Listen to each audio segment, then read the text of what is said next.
Well, hello everyone. Today I'm going to show you how to fix a hole in your popcorn ceiling.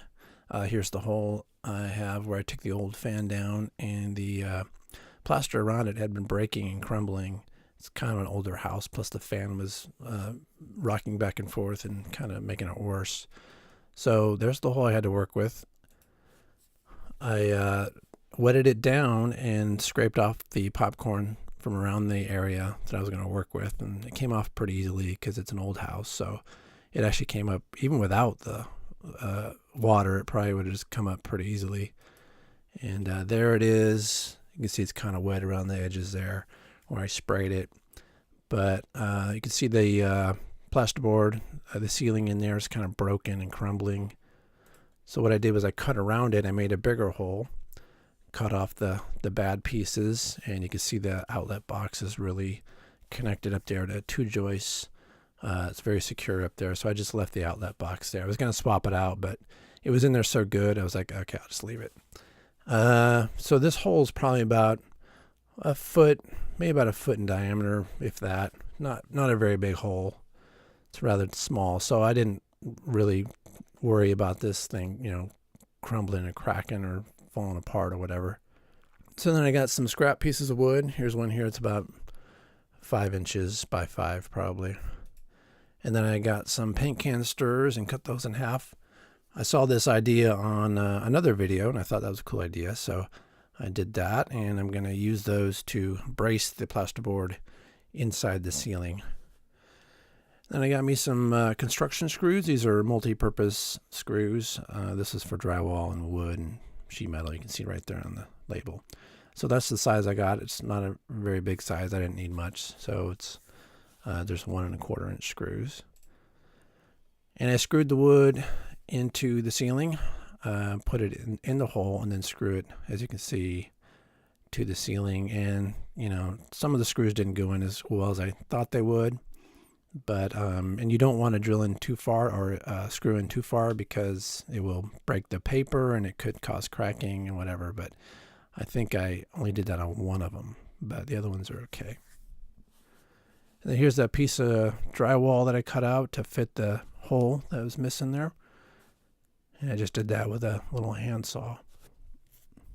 And then I screwed that piece up into the wood that was up there in the ceiling.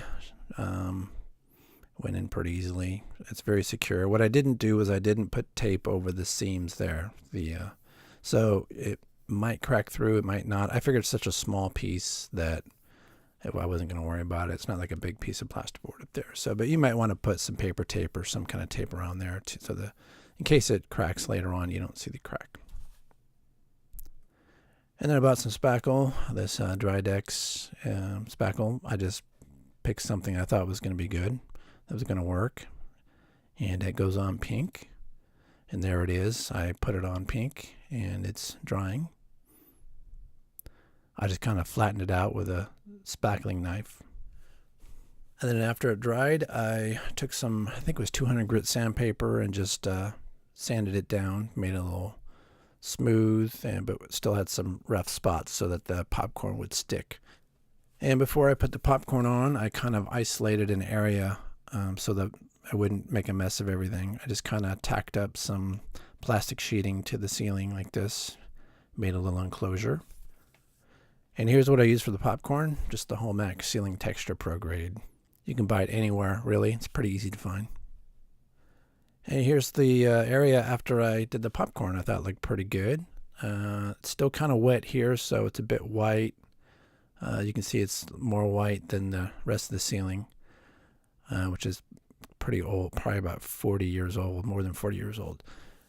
So I took the foil out, and here's what it looks like. Looking pretty good.